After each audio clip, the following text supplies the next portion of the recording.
할렐루야. 오늘은 마태복음 16장 1절부터 4절 그리고 12절에 있는 말씀을 가지고 신앙의 탈을 쓴 자라는 말씀으로 함께 오늘 주님의 말씀을 들어보려고 합니다. 우리 속담에 양의 탈을 쓴 이리 이런 게 있잖아요. 겉은 착한 척하지만 속의 본성은 그렇지 못한 악한 사람, 겉과 속이 다른 위선적인 사람을 보통 우리가 양의 탈을 쓴 이리, 양의 탈을 쓴 늑대라고 합니다. 오늘 예수님께서 이 1절에 나오는 바리새인과 사두개인들을 향해서 딱 그렇게 표현하신 거예요. 신앙의 탈을 쓴 신앙인같이 보여지고자 하는 신앙인이 아닌 사람, 신앙인인데 신앙인인 것처럼 보여지지만 진짜는 신앙인이 아닌 사람. 그래서 제목을 신앙의 탈을 쓴 자라고 이렇게 표현했습니다. 오늘 말씀을 가지고 두 가지 관점을 꼭 기억하셨으면 좋겠어요. 첫 번째는 신앙의 탈을 쓴 사람을 멀리 하십시오. 조심하시고 경계하시고 주의하셔야 합니다. 우리가 예수님을 믿는 사람으로서 어떤 사람을 주의하고 경계하고 조심해야 되는지에 대한 것을 깨닫는 것이 오늘 첫 번째 관점이고, 두 번째는 내가 그런 인간이 되지 말아야 되겠다 라는 것이 두 번째 관점이 되겠습니다. 오늘 12절 말씀을 같이 한번 볼까요? 예수님께서 오늘 쭉 말씀하시고 난 다음에 마지막에 12절 말씀을 우리에게 주신 것 때문에 오늘 제목이 지금 나온 겁니다. 다 같이 한번 읽어보도록 하겠습니다. 그제서야 제자들이 떡의 누룩이 아니요 바리새인과 사두개인들의 교훈을 삼가라고 말씀하신 줄을 깨달으니라. 할렐루야. 그러니까 제자들도 처음에는 몰랐어요. 예수님께서 1절부터 4절까지 이렇게 말씀하셨을 때 이게 뭔 얘기지? 라고 처음에 생각했단 말이죠. 그러다가 나중에서 예수님이 저 바리새인들과 사두개인들을 조심하라는 얘기구나 라고 이제 이들이 깨달았다는 거예요. 여기서 중요한 게 있습니다. 이게 깨달을 일인가? 라고 생각할 수 있잖아요. 그렇죠? 이게 깨달을 일인가? 라고 생각할 수 있잖아요. 그런데 우리식으로 한번 따져보겠습니다. 우리식으로 목사님과 선교사님들이 여러분들 보기에 목사님과 선교사님들을 보면 그래도 진정한 신앙인 같고 정말 믿음이 좋으신 분 같고 영적으로, 육적으로는 좀 모르겠지만 영적으로는 존경할 만한 그런 분들이 많잖아요. 아닌가요? 이것도 단정인가요? 다시 묻겠습니다.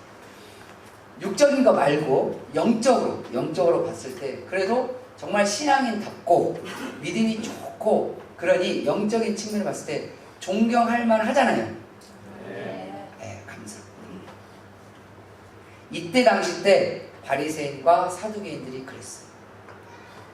이때 시대에 이 유대 사회에서의 바리새인과 사두개인은 일단은 영적인 의미로도 또 육적인 의미로도 굉장히 높은 사람이기도 하고 존경받는 무리이기도 하고 선망의 대상이기도 하고 누구보다도 하나님을 잘 알고 하나님 잘 믿고 하나님의 말씀대로 산다라고 여겨졌던 사람들이었어요. 그렇기 때문에 그들을 향해서 예수님이 쟤들은 신앙의 탈을 쓴 사람들이야 라고 설명을 해도 그런가? 잘 모르겠는데 보통 이 정도 수준에 머물렀단 말이에요. 그렇기 때문에 이 바리새인과 사두개인을 멀리하고 주의하라는 이 말씀의 뜻을 처음에는 이해를 못했어요. 그러다가 나중에서 그렇구나 라고 그들이 깨달았고, 두 번째 우리가 그렇게 되지 말라는 얘기구나 라고 이야기하는 말씀인 줄 알았다 라는 그런 얘기입니다. 즉 성경에도 보면 믿음이 있고 신앙이 좋은 척을 하지만 본질은 그렇지 않는 사람이 있다. 교회 목사님이고 교회 장로님이고 교회 집사님이신데 또 교회 오래 다니셨고 이랬는데 그래서 겉으로 보면 정말 믿음도 좋고 신앙도 되게 좋은 것 같고 겉으로 봤을 때 그렇다는 거예요. 신앙도 좋고 믿음도 되게 좋은 것 같은데 실제로 그 사람의 삶이나 그 사람의 실제적인 태도를 보고 그 사람의 본질적인 걸 보면 다른 멀리 볼 필요 없어요. 가정생활을 보면 1번 나오고 가정생활에서 거의 나옵니다. 두 번째 직장생활에서 거의 나옵니다. 그러니까 아무리 신앙이 좋아 보여도 가정생활과 직장생활에서 그 신앙이 안 나오면 신앙의 탈을 쓴 사람이 맞을 확률이 굉장히 높습니다. 제가 단정 지을 수 없는 것은 안 그럴 수도 있는 가능성이 있으니까 그 가능성을 열어놓는 거예요. 하지만 대체적으로 신앙의 탈을 쓴 사람이 맞습니다. 목사님인데 가정에서 사모님을 때린다고 생각해요. 여러분 끔찍하지 않나요? 저는 안 때리니까 이야기하는 거예요. 나중에 사모님과 살짝 물어보세요. 혹시 이렇게 안 때리니까 이야기하는 거예요. 생각해보세요. 앞에서 목사님이 이렇게 막 하나님 말씀을 사람이 이러는데 집에 가서 화난다고 사모님 때려. 막 두드려 패. 막 사모님이 막 밤탱이가 돼서 막 선글라스 끼고 왔어. 예배 시간에. 그러면 과연 그 목사님이 진짜 신앙인이 맞을까? 예수님 말씀 그대로 하면 신앙의 탈을 쓴 사람이라는 거예요. 침례교는 장로님을 두지 않지만 장로교나 감리교는 장로님들 두시니까 장로님이나 권사님이라고 해요. 또 우리 침례 안수집사님들이 계시죠? 안수집사님이나 교회 집사님들이 계세요. 교회에서는 안수집사님은 집사님이세요. 그런데 집에 가면 아이들에게 남편과 아내에게 그리고 직장 가면 직장 부하 직원들에게 함부로 대해요. 전혀 신앙인의 모습이 그에게 없어요. 과연 그를 신앙인이라고 부를 수 있을까요? 예수님 말씀 그대로 하면 아니다. 이걸 경계하라라는 얘기예요. 즉 그런 사람을 경계하고 너희도 그런 사람이 되지 말라라는 뜻으로 오늘 주님께서 이야기한 겁니다. 결국 한마디로 딱 정리하면 바리새인과 사두개인들 조심하고 너희들은 바리새인과 사두개인들이 되지 말라는 주님의 말씀이라는 것을 기억하셔야 합니다. 그러려면 중요하게 누가 신앙의 탈을 쓴 사람인지를 알아야겠죠. 무엇이 어떤 것이 단순히 신앙인처럼 행동하지 않았다고 해서 과연 그럴 수 있을까에 대한 문제가 아니라 조금 더 세부적이고 구체적으로 들어가 봐서 하나님 보시기에 즉 예수님께서 보시기에 신앙의 탈을 쓴 사람이 누구인가를 오늘 예수님의 말씀의 관점으로 4가지를 살펴보자는 거예요. 첫 번째로 누가 신앙의 탈을 쓴 자일까요? 첫 번째로는 하나님을 시험하는 자입니다. 하나님을 시험하는 자가 신앙의 탈을 쓴 사람.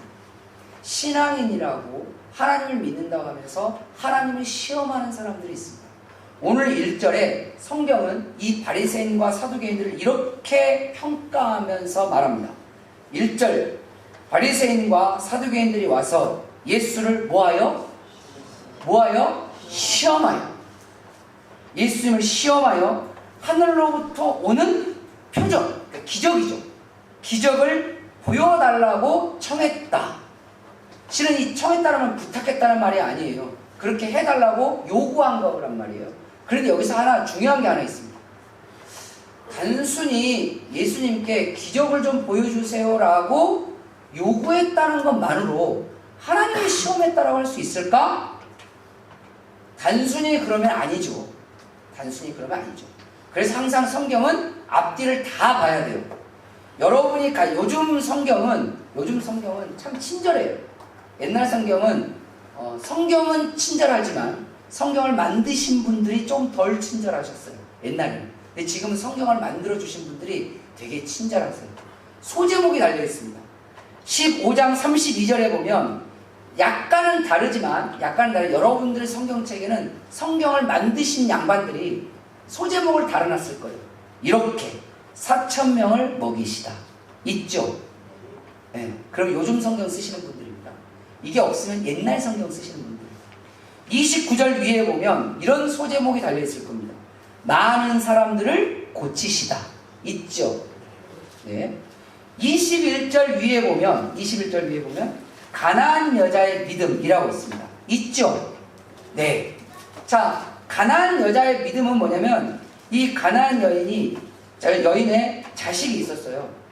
근데 자식이 귀신 들려가지고 딸이 있었는데 귀신 들려가지고 아무 데나 픽픽 쓰러지고 막 난리예요. 그러니까 어떻게 될지 모르는 거예요. 너무 불안해. 자식이 문제잖아요. 그래서 예수님께 찾아왔는데 예수님이 그 딸의 귀신을 내쫓아줬다. 그 이 얘기예요. 그 다음에 29절, 아까 제가 말씀드린 29절에 있는 얘기는 그 가나안 여인의 딸을 고쳐주시는 기적부터 시작해서 29절, 갈릴리 호숫가 주변에 있는 사람들을 만나는 사람들마다 30절에 보니까 다리 저는 사람과 장애인과 맹인과 말 못하는 사람과 기타 여럿을 데리고 와서 예수의 발 앞에 앉히니 고쳐주시니, 뭐하시니? 고쳐주시니. 얼마나 사람들이 많았으면 기타 여럿이라고 그냥 딱 정리해버렸어요. 다 이야기하기도 너무 많아요. 그래서 성경은 그냥 기타 여럿, 기타 등등 있었어. 근데 그들이 되게 많았다? 그들을 다 예수님이 고쳐주셨어 라고 해주시는 부분이 29절 32절 32절부터 나오는 내용, 4,000명을 먹이다. 이 말은 성인만, 어른, 남자 어른 4,000명만 모였는데, 그러면 거기에 아이들의 성인 여자들까지 합치면 대략 아무리 모자라도 아무리 15,000명 이상은 될 거란 말이에요. 그쵸? 16 한 15,000, 16,000명 정도? 조금 많이 보면 한 2만 명 정도 모인 사람들인데 이들이 먹을 것이 없었어요. 지금 살아가는 우리 시대로 보면 안 됩니다. 고대 때는 굶주려서 죽는 사람들이 되게 많았어요. 우리나라 역사에도 그런 분들이 많았습니다. 잠깐 무슨 전염병이 조금 퍼져도, 때로는 기근이나 가뭄이 좀 닥쳐도 굶어 죽은 사람들이 많았어요. 우리나라 역사, 과거 조선시대, 고려시대 기록을 봐도 많았어요. 근데 이때는 고려대 조선시대가 아니라 우리로 따지면 고구려 초기 때예요. 고구려를 누가 세웠지? 주몽 아저씨가 세웠지. 그 다음에 그분의 아들인 유리왕, 아버지 찾아와가지고 부러진 칼 가지고, 아시죠? 그때 무렵이 이 얘기예요. 우리하고 역사를 딱 맞춰보면 딱 요 무렵입니다. 그러니 조금만 기후가 안 좋아도 어떻게 되겠어요? 조금만 전염병이 들어도 어떻게 되겠어요? 근데 그들을 예수님이 기적적으로 다 먹이시는 장면이 이 32절부터 39절까지입니다. 그리고 난 다음에 바리새인과 사두개인들이 개인적으로 찾아옵니다. 자, 굶주린 2만 명이나 된 사람들 다 먹였습니다. 자, 찾아오는 모든 병자와 장애인들을 예수님이 다 고쳐주셨어요. 그런데 그 예수님께 와서 또 보여줘. 네가 하나님이면 또 보여줘. 그래서 성경은 뭐라고 표현했어요? 하나님을 시험하는 자라고 말합니다. 여기 중요한 게 있습니다. 교회 다니는데 누가 하나님을 시험하겠어요? 라는 반문을 받겠죠. 그렇지 않을까요? 설마 이 목사님이 하나님을 시험할까요? 네, 시험할 수 있어요. 설마 이 교회 장로님이 하나님을 네, 시험할 수 있어요. 설마 이 교회 안수 집사님이, 교회 집사님이 하나님을 네, 시험할 수 있어요. 누가 하나님을 시험하는 사람일까요? 자신의 모든 주도권을 지려고 하는 사람이 하나님을 시험하는 사람. 그 말은 뭐냐면 하나님께서 말씀하시고 보여주시는 대로 살아가는 사람이 아니라 하나님에게 내가 주인이 되어서 내 마음대로 하나님을 이용하려고 하는 사람이라는 거예요. 내 삶의 주도권을 내가 쥐고 내가 감독권이 돼서 내가 원하는 대로 하나님도 판단하고 하나님도 이용하고 하나님에게 이것 달라 저것 달라 요구도 하고 너는 그랬어 너는 그래서 함부로 단정도 하고, 이런 사람이 하나님을 시험하는 사람. 바리새인들이 그랬어요. 누가 보면 하나님보다 더 높아요. 하나님께 뭐 맡겨놓은 게 있다고 이거 달라 저거 달라 요거 보여달라 그거 보여달라 함부로 감히 하나님께서 주신 것에 감사하기보다 이거 싫어요 저거 주세요.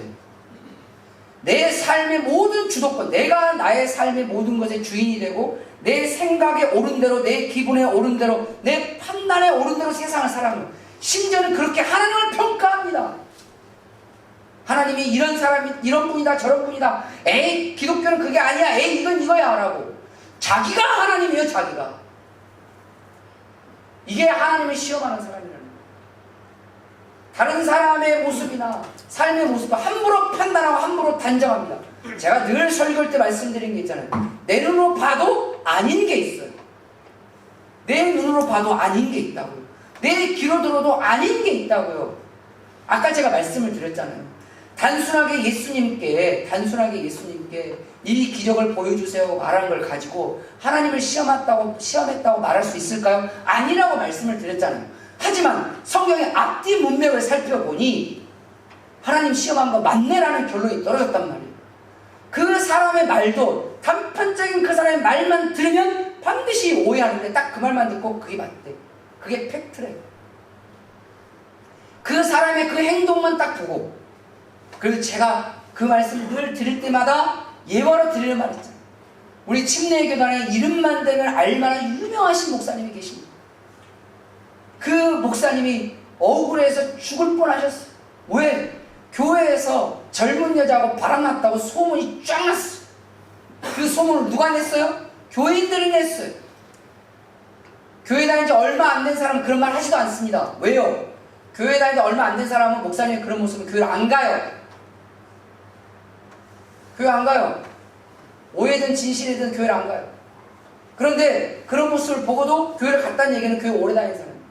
나중에 알고 보니까 교회 권사들이었어요.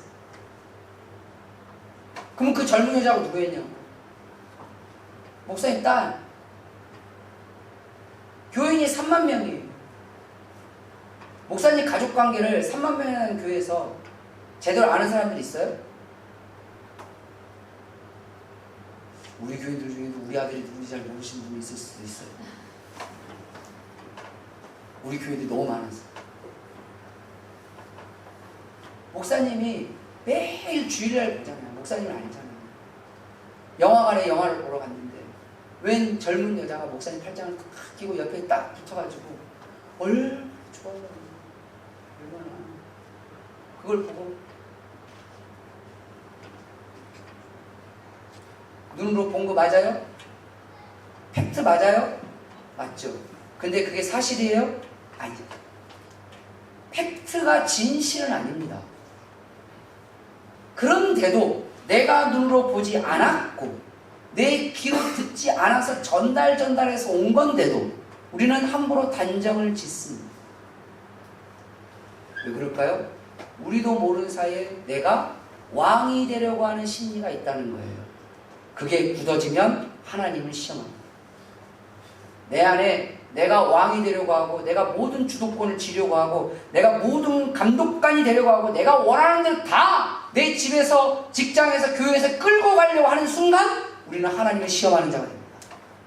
그게 바리새인이고 그게 사두개인이고.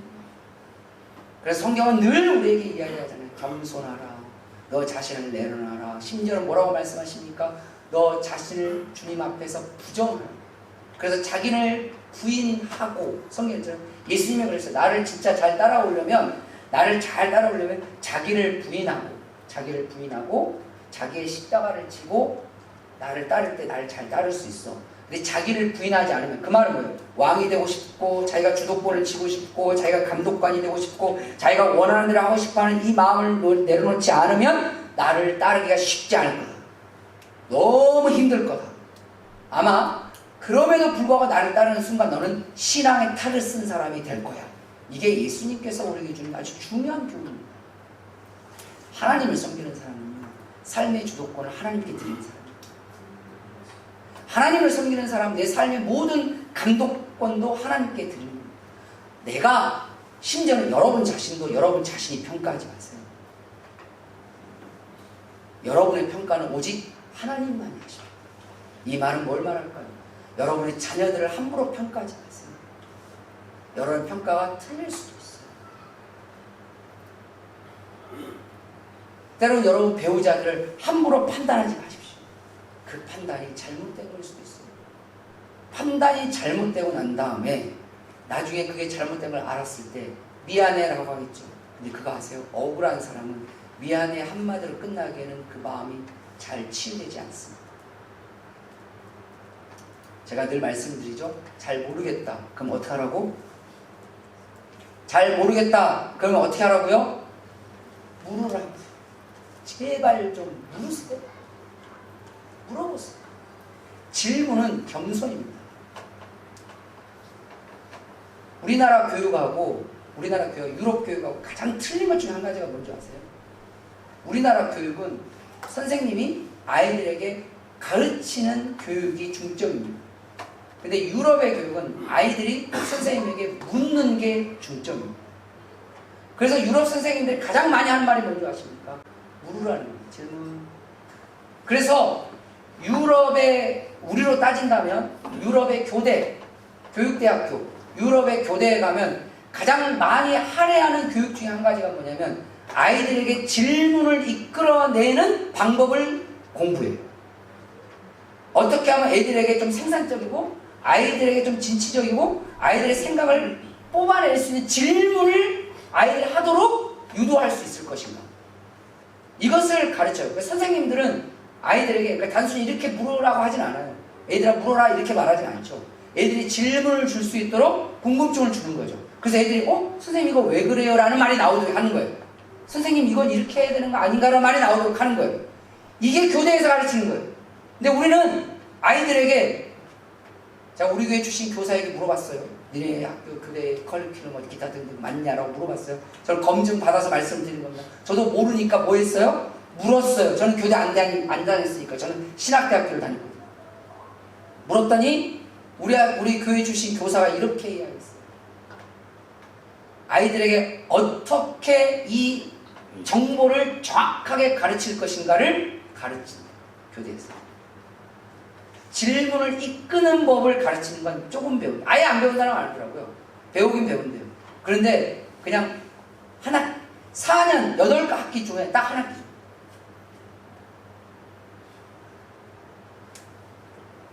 하나님은 예수님이 제자들에게 가장 많이 했던 게 뭐예요? 질문을 하게 했어요. 그러니까 제자들이 물어보면 예수님이 다 그 부분을 이렇게 저렇게 설명하셨어요.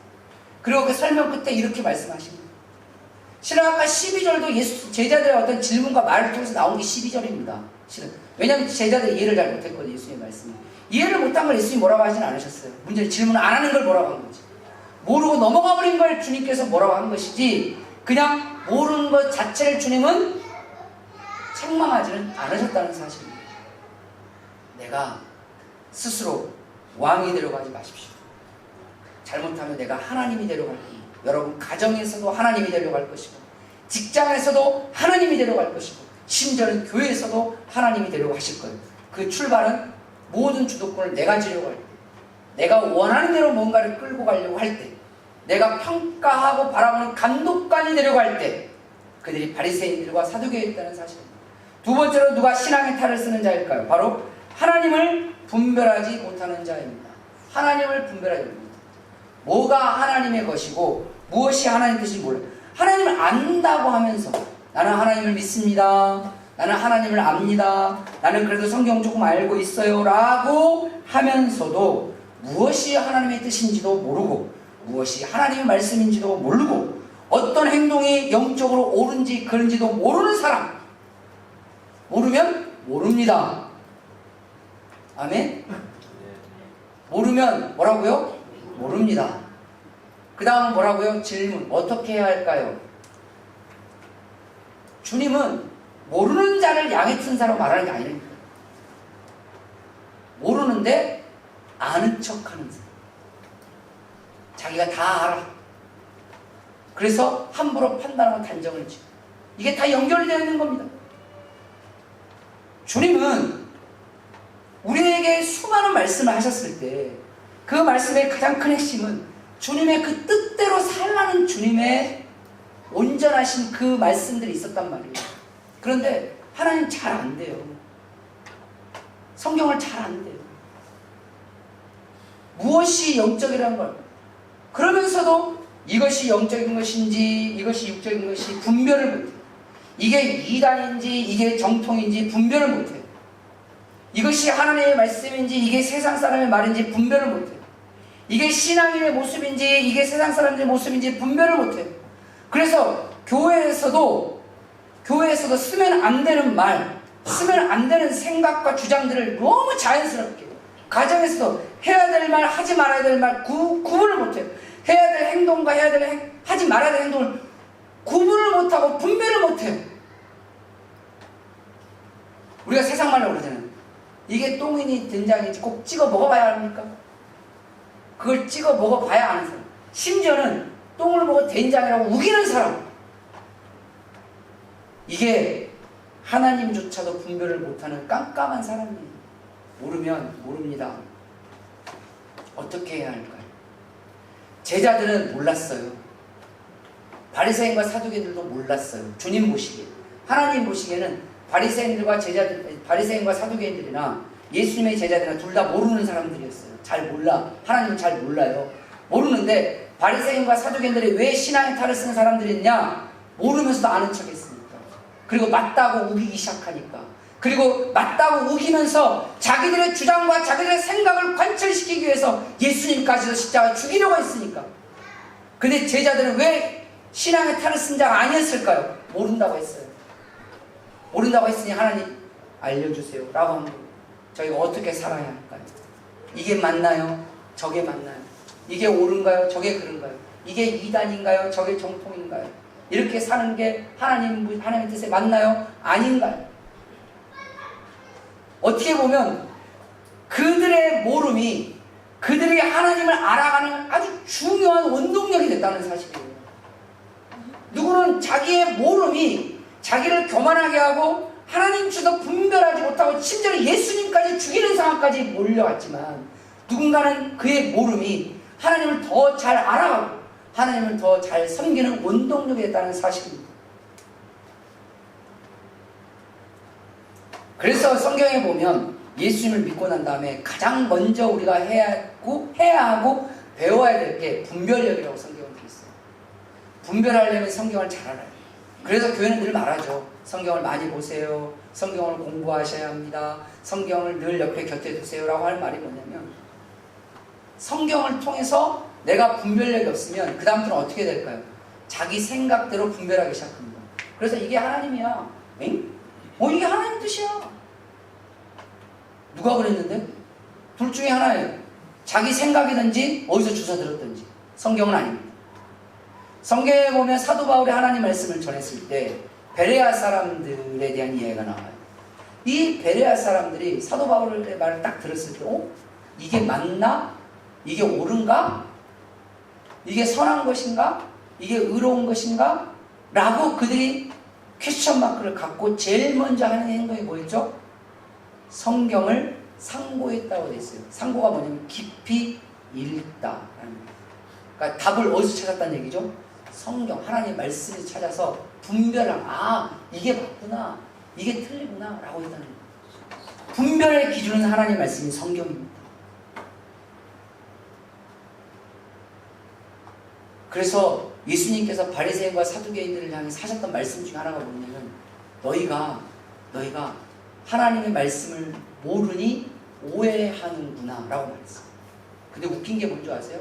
이 바리새인과 사두개인들은 어렸을 때부터 성경을 읽어왔어요. 늘 성경을 교육받았어요. 누구보다 성경 암송을 엄청 잘했어요. 그런데 예수님이 뭐라냐면 성경을 모른대요. 성경을 많이 아는데 성경을 모른다? 그게 무슨 말일까요? 문자적으로는 알고 있는데 그 본질을 못 깨달았다는 얘기예요. 성경이 무엇을 이야기하고 싶은지 그 본질을 모르고 있다는 거예요. 우리가 하나님 앞에 이 영적인 분별력을 가집시다. 영적인 분별력을 가져야 하나님께서 우리에게 추구하신 방향을 정확하게 이해할 수 있고, 그 속에서 우리 자신이 진정한 신앙인으로 거듭날 수 있다는 사실을 기억하시길 바랍니다. 세 번째로 누가 신앙의 탈을 쓴 사람일까요? 바로 악하고 음란한 자입니다. 악하고 음란한 자가 신앙의 탈을 쓴 자예요. 이건 굳이 설명하지 않아도 여러분들은 금방 알 거라고 생각합니다. 하나님을 믿고 섬긴다고 하면서도 그 시대의 악을 따라가는 사람들이 있어요. 시대마다 악은 다릅니다. 시대와 국가와 민족마다 악이 달라요. 예를 하나를 들어, 제가 가끔 예를 드는 게 하나 있죠. 우리나라에서 마약은 악입니까? 선입니까? 악입니다. 그쵸? 범법 행위예요, 우리나라에서. 근데 미국 가면 마약은 악이 아니에요. 그럼 마약은 뭐냐? 자기 취향이에요. 자기 취향. 그러면 마약이 지구상으로 봤을 때, 지구적인 관점으로 봤을 때 마약은 악입니까? 취향입니까? 그게 왜 악이에요? 저쪽 나라에서는 악이 아니래잖아요. 저기에서는 악이 아니래잖아요. 우리나라보다 큰 나라라서. 제가 몇 달 전에 경향신문에 보니까 거기에 이제 한참 뭐 마약 사건 우리나라 터지면서 마약에 대해서 이렇게 리포터가 나왔는데 거기에 보면서 제가 깜짝 놀랐던 게 좀 하는지 뭔지 아세요? 전 세계 국가에서 마약을 국가의 법으로 제재하는 나라가 반도 안 됩니다. 그 말이 뭐겠어요? 전 지구상으로 보면 마약은 다수결의 원칙에 의해서 악이 아니에요. 하나를 더 예를 들어볼까요? 한 10여 년 된 것 같습니다. 한 4, 5년 된 것 같은데 우리나라에서 이 음란의 문제가 떴으니까 우리나라 그 전까지는 외도를 하면 법에 걸렸어요. 그래서 감옥에 가뒀어요. 그 죄가 간통죄라는 게 있었어요. 요즘 애들은 몰라요. 잘 모르죠. 근데 연예인 부부였죠. 어떤 연예인 부부에 의해서 그것이 헌법재판소까지 올라갔어요. 그래서 헌법재판소에서 간통죄가 우리나라 법률에 헌법에 부합하냐 아니냐 가지고 헌법재판소 재판관들 9명이 모여가지고 머리를 싸면서 서로 회의를 했어요. 회의를 한 결과가 어떻게 됐나요? 간통죄는 죄가 아니다. 그건 개인의 성적 취향이다. 라고 판결을 했어요. 그 다음부터 우리나라 법에서 간통죄는 없어졌어요. 그래서 외도한다고 형사처벌은 안 돼요. 대신 이제 배우자가 정신적인 충격을 받았기 때문에 정신적 위자료, 민사소송으로는 갈 수는 있어요. 그러니까 돈만 조금 받을 수는 있지. 그래도 얼마 못 받아요. 형사적으로는 안 돼요. 이걸 이용하는 사람들이 그게 얼마나 많이 나오죠. 그렇다고 해서 몰래 녹음도 못해요. 왜? 개인정보법에 의해서. 참 난감하죠? 그러면 이게 하나 물어봅시다. 간통죄가 악이에요? 개인의 취향이에요? 이거 한번 해봅시다. 우리 교회에서. 자, 간통죄는 악이다. 손. 왜 이렇게 많아? 간통죄는 개인의 성적 취향이다. 손. 손만 들었다가는 오늘 내가 그 손을. 그래서 역시 교회는 교회입니다. 할렐루야. 그런데 그거 아십니까? 전 세계에서 간통죄가 형사처벌이 되는 나라가 극소수입니다. 굉장히, 저 깜짝 놀랐어요. 굉장히 적어요. 굉장히 많은 나라에서 외도는 개인의 성적인 취향이라는 거예요. 그래서 가끔 그런 일들이 일어나서 신문에 딱 잡히면 그 사람들이 범법자는 아니죠. 우리나라 범법자는 아니죠. 이 사람들이 하는 말이 뭔지 아세요? 합의하에서 성관계를 했다. 그렇게 말을 해요. 이게 말이 되냐고. 왜? 형사처벌을 못하니까. 간통죄는 우리나라 죄가 아니니까 서로 합의만 되면 문제가 없다는 거예요. 전혀. 그게 배우자가 아니든 뭐든 상관없어요. 합의만. 근데 이게 합의가 됐는지 안 됐는지 일을 이게 알아내기가 쉽지가 않아요. 경찰분들, 예전에 제 개인적으로 아는 경찰분이 계시거든요. 그분랑 뭔 이런저런 하다가 가끔 그런 일 해가지고 조사가 들어가면 너무 어렵대요. 이쪽에서 합의를 안 했다고 그러고 이쪽에서 합의를 했다고 그러는데 뭐가 맞는지를 이게 하는 게 쉬운 게 아닌 거죠. 다시 말씀을 드립니다. 여기서 말하는 악하고 음란한 자, 4절에 말했잖아요. 4절. 오늘 4절에 보면 악하고 음란한 세대가 표적을 구하나 이런 말을 했단 말이에요. 그러니까 바리새인과 사두개인들이 그랬다는 얘기인데 그럼 여기서 말하는 악의 기준이 우리에게 중요한 거예요. 악의 기준. 이 지구의 기준을 말하는 게 아닙니다. 대한민국의 법률의 기준을 말하는 것이 아닙니다. 자, 아까 여러분들이 물었잖아요. 간통죄는 악입니까? 개인의 성적 취향입니까? 라고 제가 물었을 때 너무 감사하게도 우리 교회 만장일치로 간통죄는 악이다라고 판결을 해주셨어요. 감사합니다. 자, 중요한 것은 여러분들은 왜 그런 생각을 할 수 있었을까요? 그래도 교회 다니니까. 여기에 답이 있습니다. 여기서 말하는 악의 기준은 지구의 기준이 아닙니다. 대한민국 법률의 기준이 아닙니다. 하나님 말씀에 비춰봤을 때 윤리적으로 악한 자를 악이라고 말합니다. 할렐루야. 목사가 영적인 지도자가 되기 전에 윤리적인 지도자가 돼야 돼요.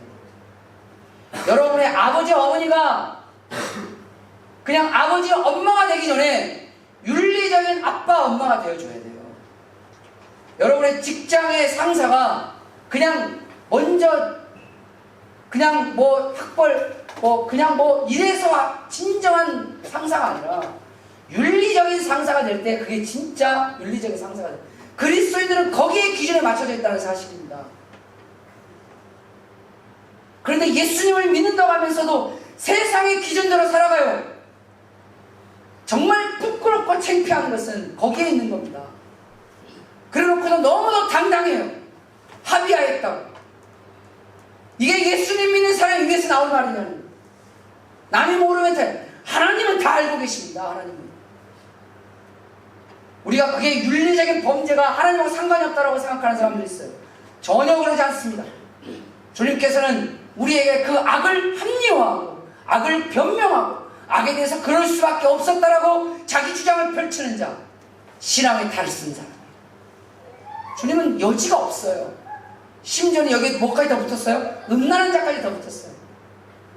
제가 고등학교 다닐 때는 우리 한 반에 꼭 그런 애들 하나씩 있었어요. 음란 잡지 갖고 온 애들. 뭐 썬데이 서울, 아직도 기억이 납니다. 애들이 이거 가져와요. 그래서 애들이 막 돌려보고 웃으신 분들 그런 거 있었어요. 제가 나중에 깜짝 놀랐던 게 뭐였냐면 교회에서 그때 당시 전사님 분이 그런 얘기 하다가 니들 썬데이 서울 표지만 봐도 죄 짓는 거니까 친구들이 가지고 절대 보면 안 돼 막 이렇게 하셨거든요. 막 그 말씀을 하셨어요. 근데 우리 교회 누나 하나가 자기가 표지를 봤다는 거예요. 속은 안 받고. 왜? 짝꿍이 그걸 가져왔대.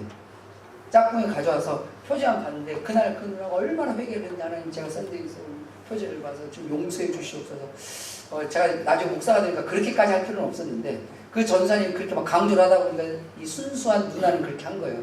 근데 제가 그때 충격을 받았던 게 하나 있었어요. 저는 삼형제 중에 장남입니다. 남자 중학교, 남자 고등학교 다녔어요. 저는 여고에서 썬데이 서울을 돌려볼 거라고 상상을 못했어요. 아, 이건 남녀 문제가 아니라 인간의 본질의 문제구나. 그때 알았거든요. 제가 지금 있는 애들 말고 지금 이제 이미 다 취업해서 나가 있는 아이들, 그러니까 뭐 성현이나 은현이나 뭐 신정 얘네들하고 성경 공부할 때 제가 그때 그 얘기, 이 비슷한 얘기를 한 적이 있어요. 목사님 학교 다닐 때는 썬데이 서울 같은 거 학교 갖고 와가지고 돌려보고 막 이거 해서 뭐 100원 주고 보여주고 막 이런 애들이 있었다. 니네들도 요즘 그런 애들이 있냐라고 물었거든요. 그때 아직도 기억나요. 그때 당시 때는 스마트폰이 막 대중화가 안 될 때였어요. 걔네들 중고등학교 다닐 때. 뭐라 하냐면 목사님이 요즘 PNP를 갖고 다니면서 그래요. PNP가 뭔지 아세요? 그게 잠깐 우리나라 유행하다 끝났어요. 개인용 영상 단말기라는 게 있어요. 이만해. 여기에 좀 전자사전도 있고 때로는 여기에 인터넷 강의 보려고 이렇게. 그래서 한 반의 절반 이상은 다 PNP 이렇게. 민수 형제가 고개를 제일 많이 끄덕이는 걸 보니까 저 세대인 것 같습니다. 예, 있어요. 그래서 저한테는 목사님 거기에 넣어서 학교를 가요. 그리고 돌려봐요. 그리고 돌려보고 시청료로 인당 1,000원씩을 받아요. 그래서 제가 물었어요. 너 봤어? 아니요. 진짜지? 진짜예요. 성경에서 음란한 자는 본자를 말하는 건 아닙니다. 정확히 말하면. 뭐냐면 주도하는 자를 말하는 거예요.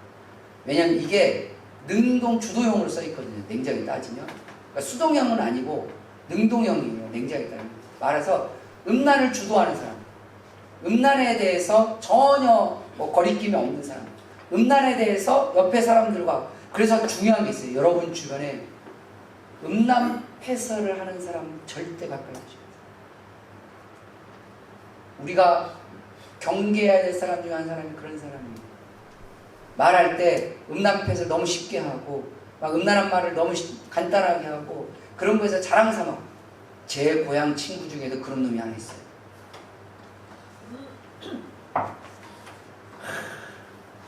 그 친구는 그러죠. 네가 목사님이어서 그런 거야. 사람들은 다 그래. 제가 그랬어요. 야, 네가 그러니까 사람들이 다 그런 줄 아냐? 그쵸? 아닌가요? 저만 그런 건 아니에요. 최소한 우리 교인들은 안 그럴 것 같은데. 네가 그러니까 사람들이 다 그런 줄 알아? 내가 목사해서 그런 것이 아니라 네 같은 애들이 그런 거라고 막 한 번 좀 한 적이 있었어요. 그랬더니 앞으로 우체에 오면 이 모이면 오기 좀 불편하다고. 너무 불편해. 너무 불쾌해. 말만 막 욕 듣는 것도 불편한데 만나면 야 이 새끼야 이 정도는 괜찮아요. 뭐 우리끼리인데 뭘. 입만 벌리면 욕하고 입만 벌리면 음란하게 살아. 사람들의 성적인 것에서 우스갯소리 그냥 말 그대로 반찬거리 하나로만 여기는 사람들, 이런 사람들이 성경에서 음란한 자라고 성경은 말합니다. 절대 예수 믿는 사람이 여기에 들어가거나 이런 사람들과 함께하는 것 자체가 성경은 신앙의 탈을 쓴 자라는 걸 기억하시고, 마지막 네 번째로 누가 신앙의 탈을 쓴 사람일까요? 바로 요나의 표적이 없는 자입니다. 오늘 4절 말씀해 보니까 악하고 음란한 세대가 표적을 구하나 요나의 표적밖에 보여줄 표적이 없느니라. 이게 예수님 하신 말씀이거든요. 이 말을 다른 말로 할까요? 예수님이 보여주신 요나의 표적이 그에게 없는 사람, 이런 사람이 신앙에 틀은 사람. 그러면 예수님이 말씀하신 요나의 표적은 뭘까요?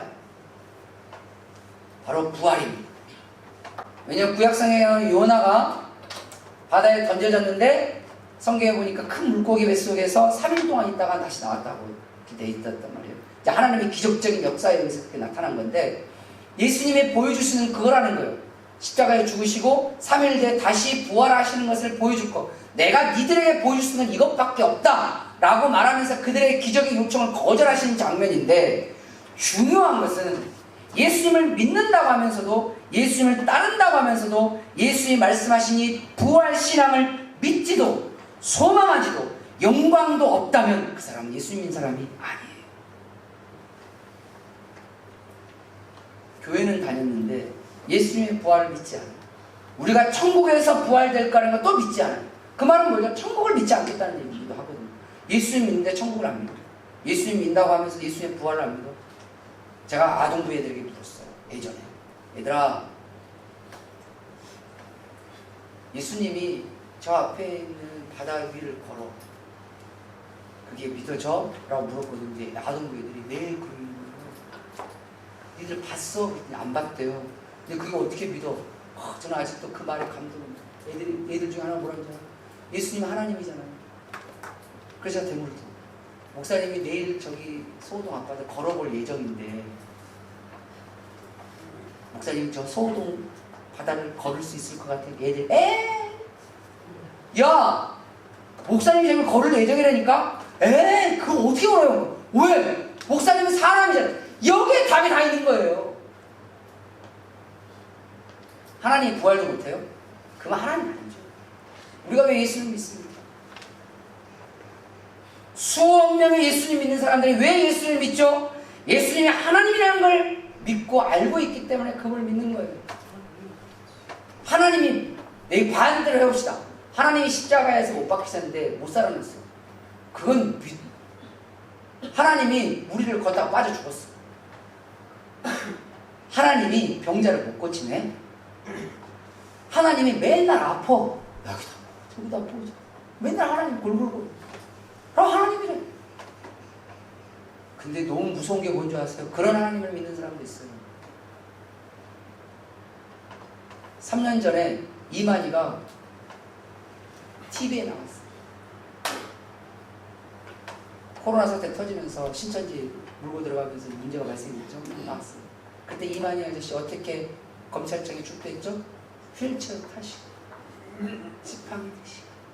근데 그분은 그 동네에서 하나님이세요. 하나님이 휠체어 타시고. 왜? 몸이 불편해.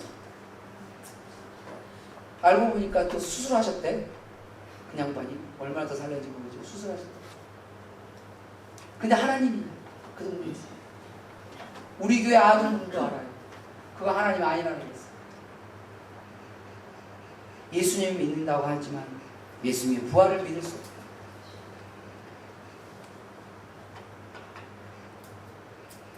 교인이라고 다 성도가 아닙니다. 교회 생활 열심히 한다고 다 신앙생활 하는 거 아닙니다. 저는 사역하면서 교회 생활 열심히 하지만 신앙이 없는 사람들 봤어요. 교회 와서 막 교회 청소도 열심히 하고 교회 부엌에서 열심히 하는데 하나님 내 신앙이 없어. 그런 사람들 봤어요. 나 좀 너무 궁금했어요. 어떻게 그러냐 했더니 자기는 교회가 좋대요. 교회는 좋은데 예수는 안 믿어. 난감하죠?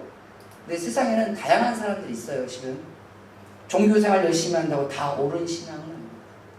여러분, 금식기도 열심히 해도 이단도 있어. 성경을 많이 외웠다고 했는데도 이단도 있어. 종교생활 열심히 한다고 다 옳은 신앙은 아닙니다. 그게 착각일 수도 있고 그게 의도일 수도 있지만 여기서 중요한 것은 예수님께서 그토록 경계하신 신앙의 탈, 그 신앙의 탈은 우리 안에도 존재할 수 있다는 사실. 내가 왕이 되고 싶고 여전히 잘 모르지만 아는 척하면서도 하나님이 뭔지를 잘 분별을 못하고 여전히 내 안에 악에 대해서 합리화하고 변명, 음란해져 가려고 하는 그런 모습들, 그리고 예수님의 부활에 대해서 믿음과 확신이 없는 것. 혹시라도 그런 것들이 여러분 안에 있다면, 교회 다닌다고 하면서도 목사님이라고 하면서도 그런 것들이 있다면 경계하셔야 돼요. 그건 교인이지 성도는 아닐 확률이 높습니다. 그건 교회 생활이지만 신앙 생활이 아닐 확률이 높습니다. 그건 종교 생활이지 옳은 믿음이 아닐 확률이 굉장히 높습니다. 주님은 오늘 말씀을 통해서 바른 믿음으로 진실한 신앙으로 전 인격적으로 성화되기를 주님은 원하신다는 사실이에요. 차라리 부족하면 부족하다라고 나아가는 자, 모르면 모른다고 나아가는 자, 내가 아직도 내 안에 악이 있고 음란하다면 하나님 제가 아직도 음란하고 저는 아직도 악합니다 라고 하는 자, 제가 아직 부활의 신앙을 아직도 믿음이 연약하다, 하나님 제가 아직도 부활의 신앙이 연약합니다 라고 주님께 진실하게 고백하는 자, 주님은 그런 사람을 신앙의 탈을 쓴 자라고 말하지 않고 도리어 연약하니 내가 너를 품겠다라고 주님이 말씀하셨다는 사실을 기억하십시오. 척하는 자가 아니라 진실하게 나가고 그 진실함을 토대로 바른 믿음과 진실한 신앙으로 전 인격적으로 성화가 되어가는 그런 주님의 사람이 되시기를 주님의 이름으로 축원합니다. 기도하겠습니다.